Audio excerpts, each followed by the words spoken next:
Ouais, venez pousser contre mes mains. Et vous soufflez en relâchant.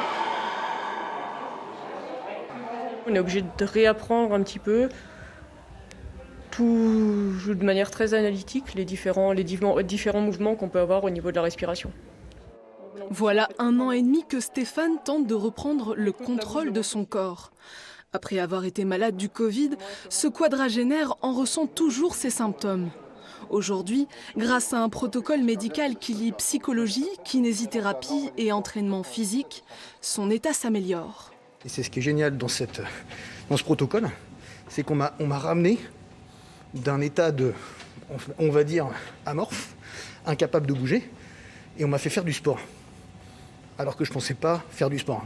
Moi, je voulais juste en fait marcher et vivre. Longtemps non reconnu par le corps médical, la persistance des symptômes du Covid-19 frappe 10% des malades 3 mois après l'infection et 20% après 5 semaines. Alors il y a 1 an, quand Stéphane a voulu soulager ses douleurs invalidantes, trouver un traitement n'a pas été chose facile. J'ai une maladie, j'ai quelque chose, et j'ai en face de moi quelqu'un qui me dit « Non, vous n'avez rien ». Donc en France, comme vous n'avez rien, c'est dans votre tête. Donc 90% du temps, ma maladie, elle ne se voit pas. Je suis le seul à le savoir.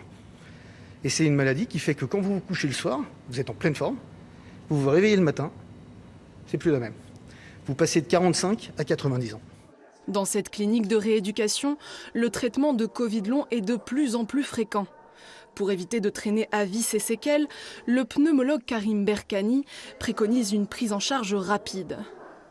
Dans 10 à 15% des cas, ces patients, la prise en charge ambulatoire en ville ne suffit pas. Il faut les mettre dans un centre multidisciplinaire pour une prise en charge plus énergique, plus adaptée.